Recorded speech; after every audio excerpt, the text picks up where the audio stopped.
Hello, I'm Rachel Babin from Oncology News Australia, proud producers of the Oncology Journal Club podcast. Welcome to another great episode. This week, Eva Segelov talks us through an early detection test using an independent validation set. Craig Underhill looks at systematic barriers to participation in cancer treatment trials by Aboriginal and Torres Strait Islander cancer patients. Hans Prenen is still MIA for this episode, but he will be back soon. In the meantime, Eva also has a great selection of quick bites, including a paper on COVID and burnout, which is a great moment to mention that in the coming weeks we'll have a new series out. This series will focus on mindful leadership and strategies to address burnout with Professor Fran Boyle, so keep your ears peeled for that one. Don't miss this week's amazing article of the week. You will never look at a Subway sandwich in the same way. We wrap up with a fabulous interview with Belinda Kiley on iTool and cancer survival rates. As ever, you'll find links to all of the papers, bios and Twitter handles in the notes on our website. For regular news and podcast updates, subscribe to the Oncology newsletter on oncologynews.com.au. It's free and it's a great way to support the OJC. This is Rachel Babin and this is the Oncology Podcast.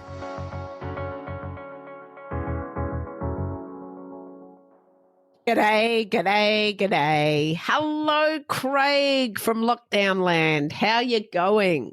Good. Should I try and speak Flemish? Why? Where's our good friend Hans? I still crook. Oh, that's no good. What did he have? Super minor surgery on his hand? The same surgery as a woman had who I know with the blonde curly hair who's on a microphone right now. I think you had the same surgery, didn't you? And you were probably back at work the next day. Oh, and did the shopping on the way home from the hospital, cooked dinner for the family. Honestly, do you think women have less pain than men? Hey, that reminds me of an article we did in the last OJC podcast. Yeah, no, it's absolutely true. Yes, let's look at the data. We did. We're a data-driven potty. So this is another super action-packed and fantastic episode, I think, coming up. Of course. Well, Craig, we've got a really interesting interview as well. But first, I might go with my major paper. Please do, Eva. What have you got for us? Well, look, I was very excited by this. It was published in Annals of Oncology, and it's called Clinical Validation of a Targeted Methylation-Based Multi-Cancer Early Detection Test using an Independent Validation Set. Now, why am I excited? Because we've got to get better at prevention, and the next step along is early detection.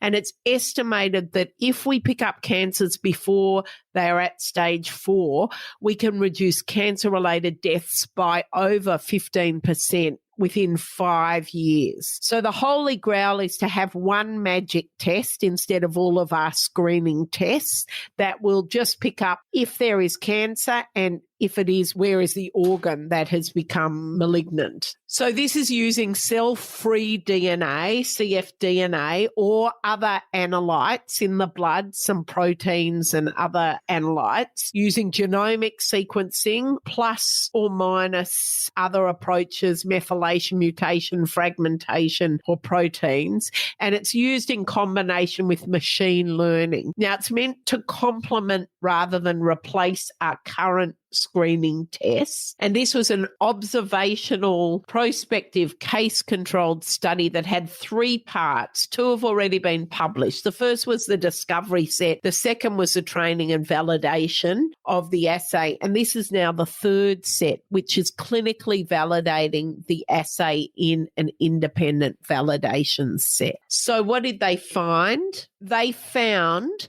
in around 4,000 participants, about a half of whom had cancer and a quarter of whom who didn't have cancer, and that was confirmed at 1-year follow-up. They found a specificity for cancer signal detection at 99.5%, with a 95% confidence interval between 99 and 99.8. The overall sensitivity for cancer signal detection was 51.5%, but the sensitivity did increase with stage. And they looked at 12 pre-specified cancers that account for approximately 2/3 of the annual cancer deaths in the USA, and the sensitivity was about 40%. Now, importantly, it had a very low false positive rate of around only 0.5%. So we're not going to cause a lot of harm investigating people for false positives. And that compares pretty favorably. The false positive rate of our current single cancer screening tests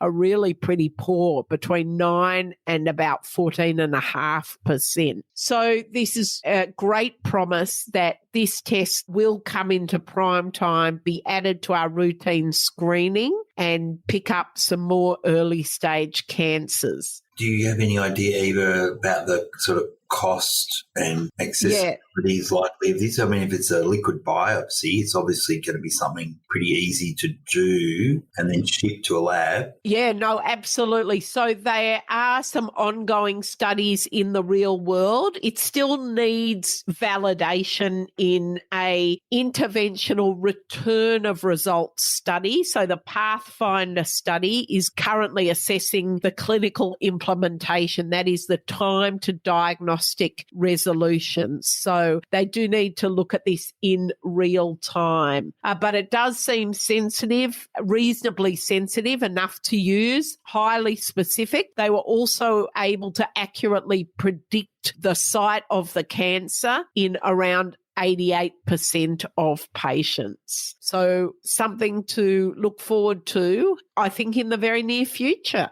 It may be very useful for exactly the people that you're going to talk to us about who have lower than general population screening rates. That's right. So it's a real pleasure to present this paper called Are There Systematic Barriers to Participation in Cancer Treatment Trials by Aboriginal and Torres Strait Islander Cancer Patients in Australia. It's written by Joan Cunningham and Gail Garvey. You've interviewed Gail Garvey on the podcast, and she recently also spoke at Monday Lunch Live, the VCCC. So there's some really amazing learnings in this paper for everyone practicing in the field of cancer.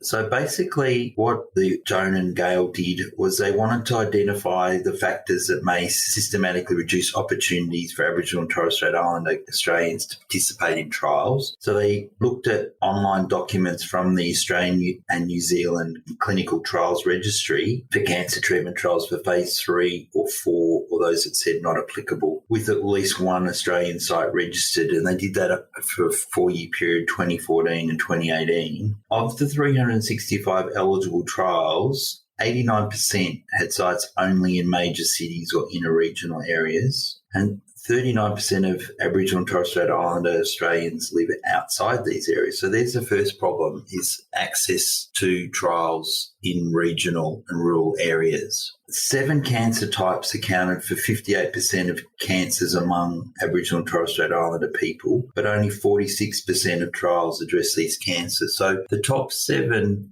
cancers in Aboriginal and Torres Strait Islander populations are lung, breast, colon cancer and prostate, which is not really different to the non-Indigenous population, although it's a different order. But then the next 3 are head and neck, uterine and hepatocellular carcinoma, and they particularly are underrepresented in that, available clinical trials. Most trials specified exclusions relating to comorbidities and health status. So that's that's an issue. If there's more Indigenous patients with cancer with comorbidities such as diabetes or renal disease are often, unable to be recruited to clinical trials. So we need more trials like registry trials that allow those comorbidities in order to make trials more accessible to that population. And a substantial minority of 38% of trials explicitly refer to investigator opinion or judgment as a relevant determinant of patient eligibility. So what they worry about is that kind of implicit bias. So in the last episode, we talked about gender and sexuality bias and assumptions. And so it's the same concern in the Aboriginal and Torres Strait Strait Islander people with cancer population. So there's always that clause, you're excluded if you're not suitable for a trial. What does that actually mean? And so there's an assumption that there's a concern that Aboriginal and Torres Strait Islander people are not offered trials because the cancer clinician might assume they're from an Indigenous population or a lower socioeconomic group and not be appropriate for a trial. And maybe, there's cultural differences at the first interview and they don't engage. And so they just go, okay, well, we're not putting you on a trial. So there's a number of kind of key issues identified in a systematic way. And the conclusion is that Aboriginal and Torres Strait Islander patients appear to have a reduced opportunity to participate in trials because of where they live, the type of cancer, their general health status, as well as less transparent reasons relating to investigator judgment. And the implications for public health is that greater transparency and greater scrutiny of the barriers to trial participation are needed to ensure equitable access. So great news, of course, Eva, is that you're co-chair of the Revitalise Scientific Advisory Committee, and we actually have a program in place in regional Victoria to try and improve access to clinical trials for Aboriginal and Torres Strait Islander people with cancer. So this systematic review by Gail Garvey and Joan Cunningham has actually been utilised by the program within Revitalise to develop a roadmap of the barriers that we need to try and start tackling in a systematic way and piloting solutions in a co-designed manner with the Aboriginal Controlled Health Organisation. So I think you'll be, when we have our next 6-monthly meeting, Eva, that you'll co-chair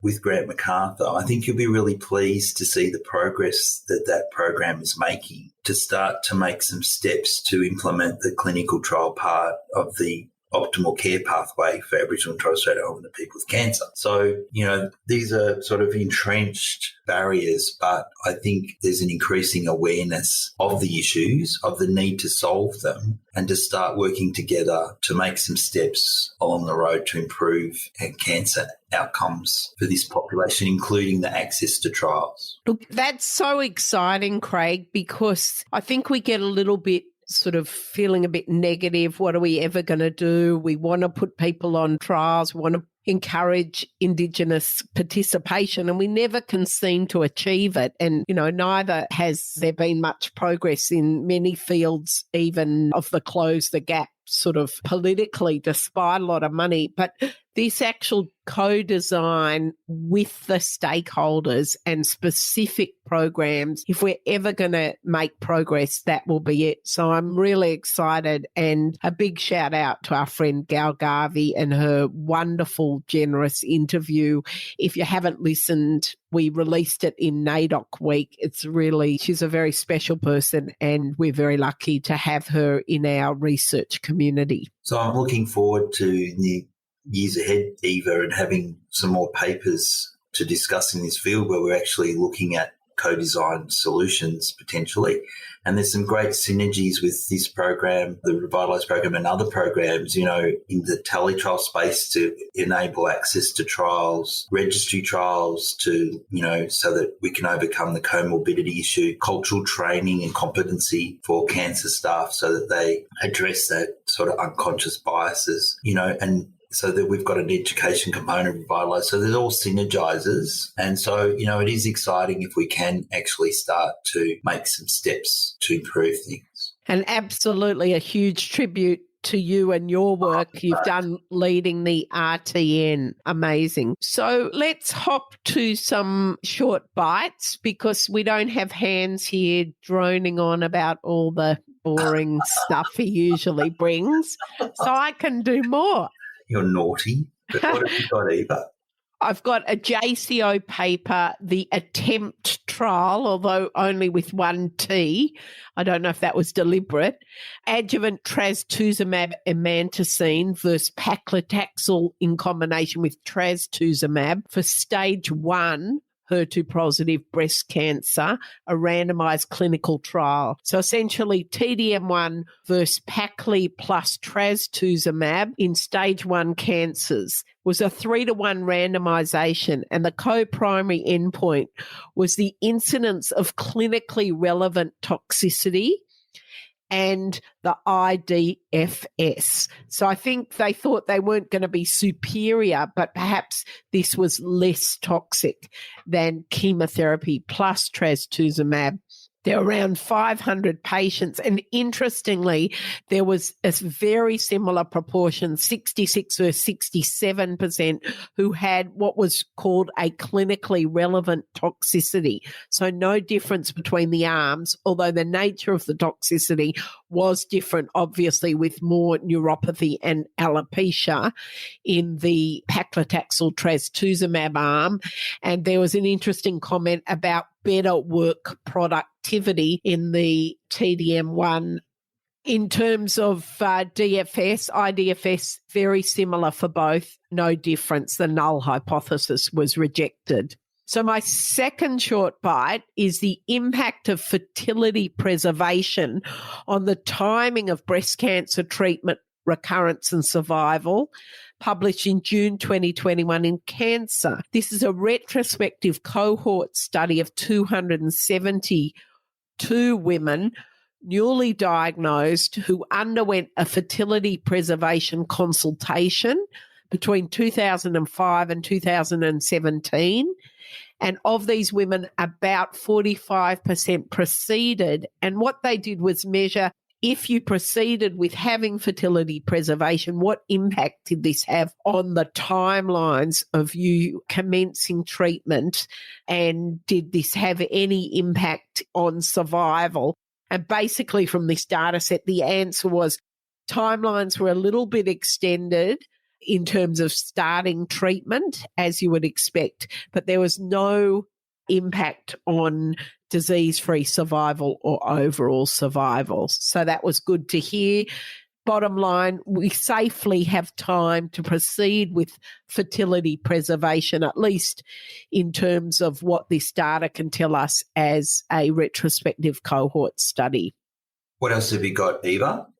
Well, this is really interesting, Craig. I think it's worth a read. It's a case report of one patient. So why is it interesting? Why is it published in Nature Medicine?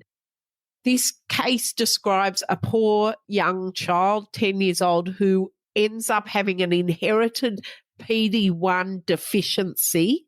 And it describes what happened. So this child had health problems, diabetes and juvenile rheumatoid arthritis, but was essentially reasonably well until they presented with TB, peritoneal TB actually, and they responded to anti-TB therapy, but then 3 months later died of autoimmune lung disease. This was a child of consanguineous parents, so we don't see a inherited PD-1 deficiency very often.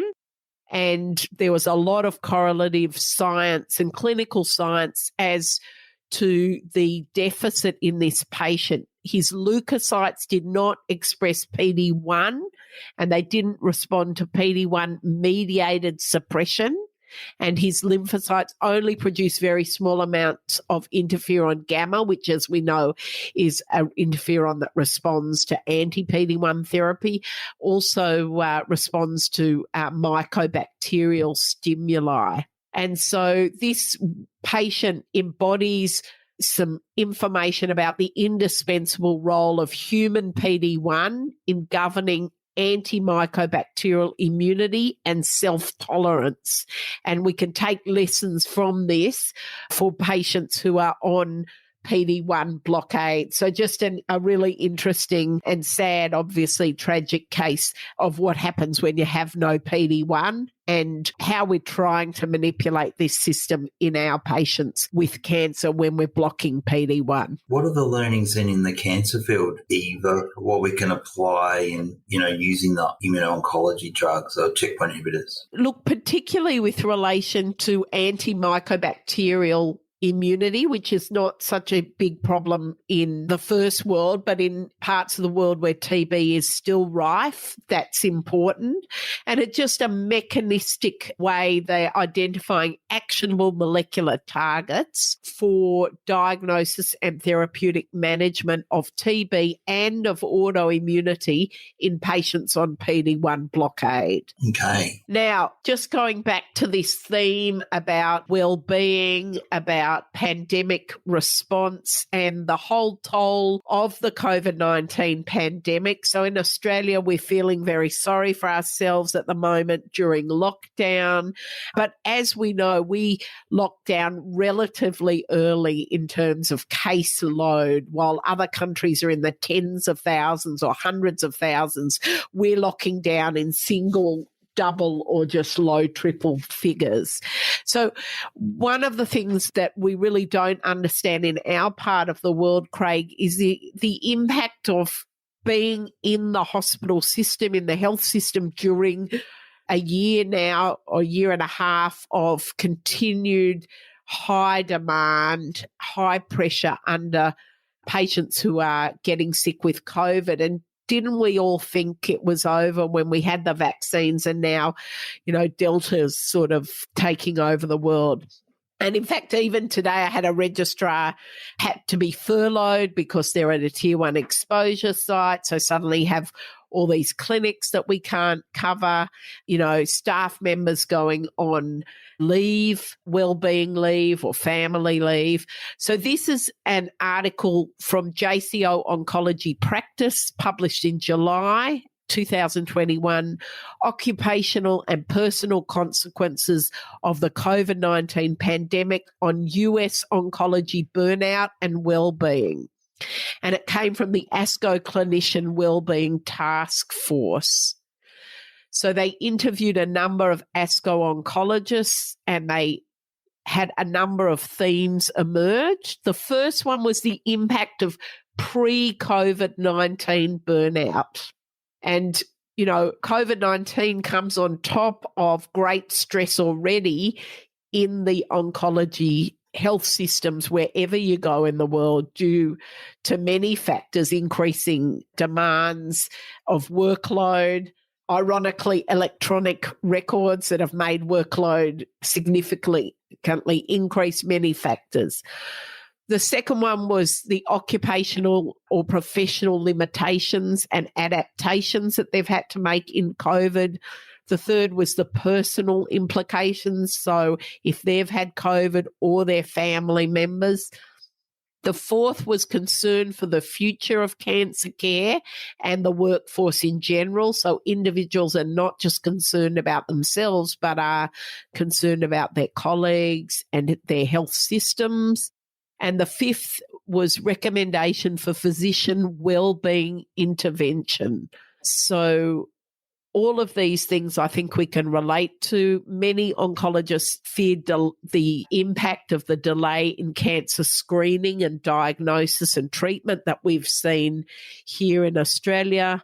Many participants, interestingly, considered working part-time or taking early retirement. So, Craig, have you considered taking early retirement? Because I have. Yeah, I reckon everybody in my department has thought about the future as a result of the pandemic and their work-life balance and burnout. I think it's a real issue. And I think, we know that, for example, nursing staff in Australia, I think the average age is over 50, right? So how many of those are going to kind of move on to something else because they're going to get sick of the stress and the burnout? So, yeah, I think it's a real issue. I think many oncologists want to work less hard now with the pandemic, but we're in the middle of a workforce shortage. Mind you, we've been screaming about that for years, haven't we? So, in fact, we're being pushed to work even harder. Yeah, so interesting paper, Eva. Yeah, and they called on oncology societies to really start to develop care guidelines, wellbeing resources and mental health advocacy, but also for health systems to put boundaries around what is acceptable practice. And you've done a bit of that work, Craig, in Victoria, looking at disparities and ratios of patients, new patients, etc. That's right. And it's really difficult. We've looked at the data systematically, and there's, the benchmarks that exist for workload based on the numbers of new patients seen per full-time equivalent medical oncologist are based on work models from 20 years ago when patients had on average 3 cycles of chemotherapy for advanced disease. So, and it's 150 to 180 new patients per year per full-time medical oncologist. And we've found in Victoria that, most, if not all, sites are working beyond that. We're completing a national survey as well of regional sites, suggesting that people are working well outside that parameter in most cases, and it should be changed and be a much lower number of new patients probably, because people stay on treatment much longer. Balanced with, we need to start looking at, electronic prescribing. And I know you don't have that, Eva, quite bizarrely, but, electronic prescribing does help productivity, and we need to start utilising other new models, giving people tasks that medical oncologists don't need to do. Well, at the moment, I'm the admin for my department, so I've been, emailing out rosters and telling Switch who's on call. You're the world's most expensive secretary. I'm actually pretty cheap. Now, we should call out our special oncology poddy on burnout that you did with your fantastic interview with Professor Fran Boyle. Do you know what number that one was, the burnout one? Oh, I'm guessing 8. Oh, it was 10. Very close. We did that because of the first lockdown, and who would have thought all this time later it'd still be relevant. So I'm sure the learnings there from Fran Boyle will be no different now than they were then. So certainly worth people having listened to that, because there's some really good tips about how to cope. Yeah, no, fantastic. And we've got a really interesting interview coming up, but I do have an amazing article of the week. Oh, please do. Well, this comes from the New York Times, but it was a report on a lab analysis done to determine whether a Subway tuna sandwich contained tuna DNA. So it's a molecularly targeted article. And do you want to know that they had 60 inches of Subway tuna sandwiches from 3 separate LA labs, and they did analysis for tumor DNA, and they couldn't find any in any of them.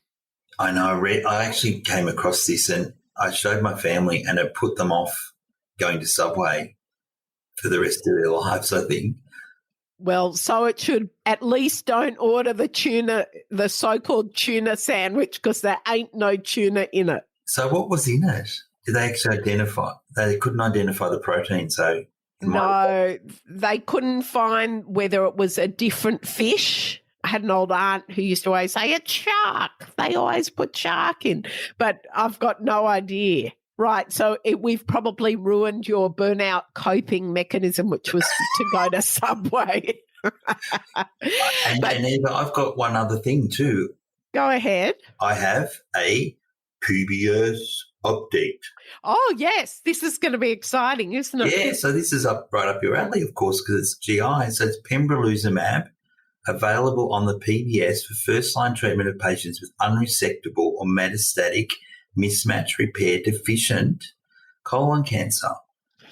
Fantastic. From August the 1st. So that's fantastic, isn't it? So what's the subset of advanced colon cancer that's deficient MMR, Eva? Only about 4%. So we have about 15 to 18% of early stage, but it's a favourable prognostic factor. So only about 4%. We've got really good data. Whether we use it up front alone or with chemo, there's still some subtleties there, but a great option. Till now, we've had to rely on trials, and they're sort of drying up because it's now standard of care. great PBS update. Fantastic, yeah. And it has revolutionised the prognosis of patients with mismatch repair deficient colon cancer. And I'm emphasising that word prognosis because, Craig, I want to ask you, how often do you actually give your patients a prognosis? Are we any good at it as oncologists? Should we be? Why don't we talk to an expert in this field? I think that's a really good idea. So let's go straight to our guest interview. Da da da da da da.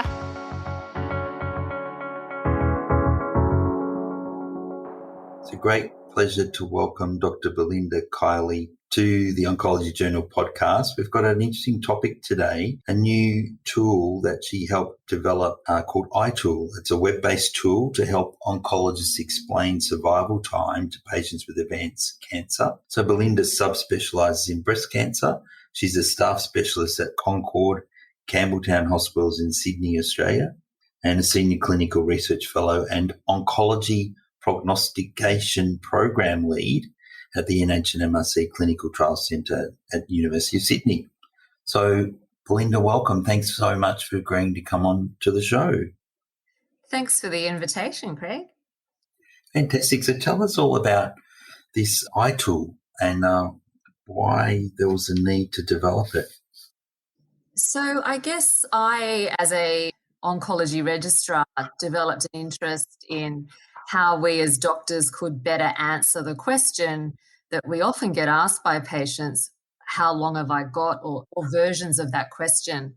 Mm-hmm. And so I subsequently did a PhD in trying to work out better ways for doctors to estimate and communicate survival time. And I think that what we found surveying patients and asking them what sort of information they would find helpful, we found that people preferred to get given a range rather than one number. And we also found that giving a range of scenarios was quite helpful. So when I say scenarios, I mean best case scenario, worst case scenario, typical scenario for survival. And we have found that doing that is actually really helpful for patients. In a way, it gives them more hope because it's not just limiting saying your median survival is 6 months, which I think a lot of people think I will live 6 months and that's it. They kind of interpret the median as a limit. So I think giving them the range for the 3 scenarios allows a little bit more hope there because they can understand it may be a lot longer. And at the same time, you're kind of preparing them for that possible worst case. So I guess that's how I sort of started my interest in this. And I think that we did a trial where we got doctors to give patients the information as 3 scenarios and patients were overwhelmingly finding it helpful. And then about 12 months ago, on Twitter, actually, I think I saw people were tweeting about a new website called Cancer Survival Rates, which was giving patients information about their survival. And we contacted, so Martin Stockler and I, who I've worked with my research, contacted the company that was sort of making this website in America and sort of explained that what we did and how we thought we might be able to help with their website. And so I guess their website was really for patients to sort of search the type of cancer and what their survival time might be, giving them an estimate of their survival. And I guess we sort of approached them and said we could actually probably help you word your information better and make it more patient-friendly in a sense. And so what we've done is we've helped them incorporate the 3 scenarios into the Cancer Survival Rates website, which has now just been relaunched this year with the new format of the 3 scenarios built into it, which was quite exciting. Yeah, fantastic. So it's actually become an international tool rather than just an Aussie one. Yeah, in a sense. So I think the website's certainly available for everybody. And I guess there's sort of like this need for it. And I think the company that have this website in their first 12 months of making the Cancer Survival Rates website usable, they had, I think, 100,000 users in 1 year. So they were sort of registering 500 people a day searching for survival times. So there's certainly this need out there for people when they have got a cancer diagnosis or a friend or a relative with a cancer diagnosis, I think often the first question is, how long will I live for? And I know a lot of people go home and Google that. And the problem with that is they often get information that's not very accurate or and can be inaccurate. So this website, because it's actually based on real patients. So the website is using patient data from the large sort of SEER database in the US. So multiple states gather cancer data that's incorporated into that. So the Cancer Survival Rates website, I think it has about 3 million patients with cancers diagnosed in the last 10 years, and they're sort of being followed for survival. These are patients with all stages and types of cancer and receiving, I guess, a combination of different treatments, and some of them would be untreated, and they're just looking at their survival outcomes. So it's kind of giving a bit more accurate information in that it's based on real patients. So I'll come back to that.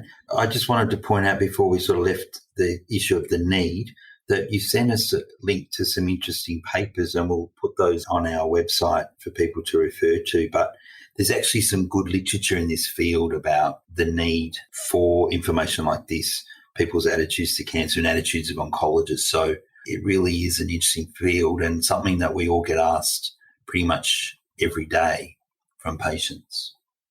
Yes, I think that this is where my interest came from, and I think that it's never an easy conversation. I think that obviously the patients, it's often a terrifying question to be asking. I think as the doctor, it's also not an easy conversation. So I think I myself find using those 3 scenarios a nicer way of doing it, because you can sort of provide a bit more hope by sort of saying this case is longer than this, realising that it could be a lot longer.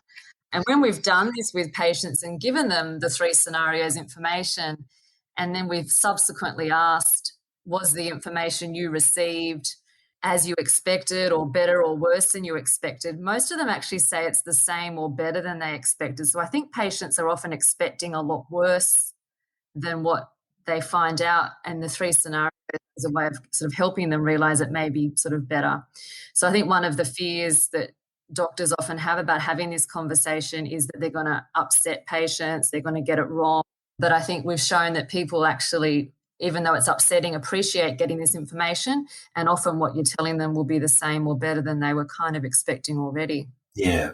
So I think that I'm going to find this really useful to use, because I sort of go through that exactly and have to explain what the median is and what that means, and that there's a range. And so clear need, clear possible benefits to patients. If we go back to the data that it's based on, one of the things that concerned me is I treat quite a lot of people in lung cancer and GU and GI, particularly in lung cancer and GU. We're seeing like this revolution, and one of the things is that the sort of expected prognosis that we told people 2 years ago is now completely different. So one of the concerns I had was around using, like, what year is that SEERS data include, and whether in fact for some of the cancers that information is now like a ancient paradigm. I think that's a really good point, and I think that's the problem with survival data. So to get 10-year survival data, you have to look at patients who were treated 5 or 10 years ago, Craig. So I think to get the data to reflect the 10-year survival of our current treatments, we're not going to get that for 10 years. And so I could come back in 10 years and tell you what the survival is of the treatments we're using now, but in 10 years we're going to have probably newer treatments and it will be even better. The way that I approach that, though, is I have been using this cancer survival rates website in the clinic with patients now. When they ask me a question, I sort of say, let's have a look at the website, and I do it with them. And then I'll often say to them, this is the range of survival times for patients like you who were treated, 5 years, 10 years ago, but we're now using much better treatment. So your survival is probably going to be even longer than this. So I think that's how I've been approaching that fact, that actually for you it may even be longer because we've now got even better treatments.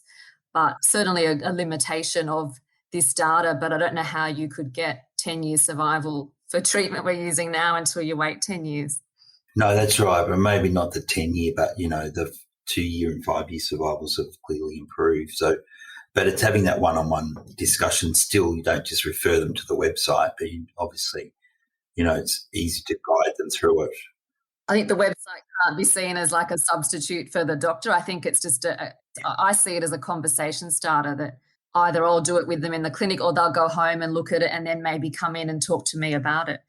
So I plugged in I picked one cancer just while we were dialing in, colon cancer, and I put in a male 58 with stage 4. Not that I'm 58. I know not everyone can see me, but, I know I look 48. So I just put that in just as an example.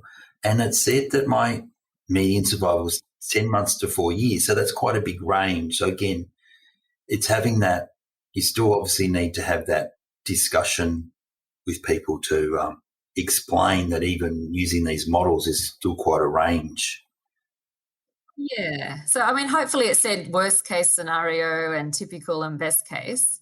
That's how we're kind of framing it to people. So I think worst case would be less than 10 months, but best case more than 4 years. So I think that range of 10 months to 4 years is, I guess, more reflective of what the possibilities are. And in a way that's going to be much more accurate. We know that providing patients one number, so saying median 2 years, doctors, when they do that, are correct maybe 20 to 30% of the time, because a single number estimate's never going to be that accurate. But giving that range, it's always going to be more accurate. And it's also a way of sort of letting people know that there really is this sort of range of uncertainty. The survival curves we see in cancer, there's that sort of tail of the curve where people who are living a lot longer, and then there's the ones who don't do so well. So I think trying to explain that to people, and I guess this is not really saying to someone, this is exactly how long you will live. It's more saying people like you with your sort of cancer, this is how long they lived, and that's kind of what we'd be expecting for you. And then the other issue I found when I was looking for some of the molecular information, so as yet this colon cancer one doesn't include something like BRAF, which gives you, for example, a worse prognosis. And then in lung cancer, again, lung cancers now we've realised that it's really a whole lot of different diseases that start in the lung, right? In the future, you're planning to incorporate some of those molecular markers and subtypes in this tool? I hope so. There certainly would be the capacity to do that given this SEER database is continuing. So that's what I would be hoping, that it can be updated. But I think this sort of information, there's always going to be the limitations like that. And especially when you go to that sort of granular level. I guess the SEER database mainly is collecting sort of stage and grade and cancer type. But I think that, yes, there's certainly a lot more that could be incorporated, and we know that makes a lot of difference to how long someone will live or how well they'll respond to treatment. So this is not in any way a perfect model, but I think it's probably better than anything else currently available when people Google search, how long have I got? But I think it is important to realise I would like them to be still talking to their doctor about the information. But I know a lot of people are afraid to talk to their doctor. A lot of doctors are afraid to have this conversation. So it's kind of a way for patients to get some information without waiting for the oncologist to bring this up with them. Yeah, it's always hard. I often say to people at the first consultation, do you have questions? And if they say no, and you sort of think, well, they do want to ask. And I always often say, well, would you like to talk about prognosis or expectations? And sometimes they do say no, but more often than not, they take that as a lead in to have that conversation. So, well done. Congratulations on this huge piece of work.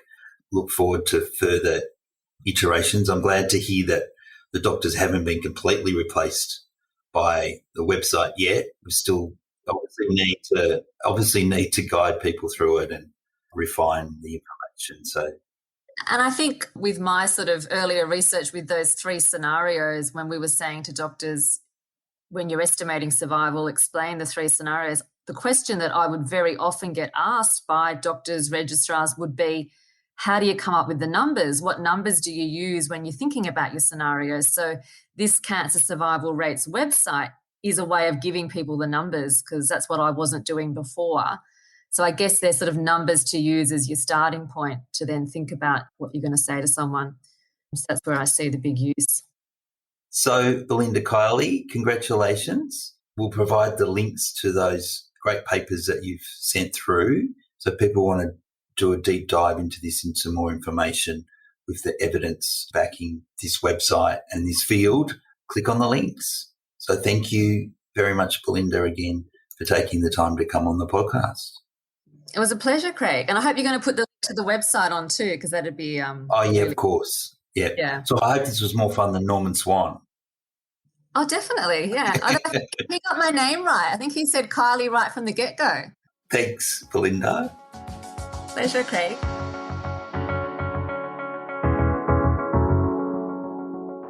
Well, Craig, my head's spinning. We've covered almost everything in this episode, everything from tuna sandwiches, burnout, prognosis, some trial data. It's been great. I've got a question for you. Do you think the OJC is better without hands? Oh, control. Let's do a Twitter poll.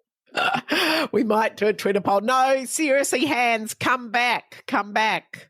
We need you. We do need you, Hans. I'm feeling better soon. Yeah, and we'll see you. You'll be back next time. You're bloody better, or we'll be coming after you. Thank you, Craig. Thanks, Rach. Thank you, everybody. Thanks to all the listeners, and thanks for all the feedback that we've been getting. It's been really heartening to us, so always welcomed. Thank you. Bye for now. You've been listening to the Oncology Podcast. If you enjoyed today's edition and would like to subscribe, head over to our website, oncologynews.com.au, and sign up to our newsletter. Thanks for listening.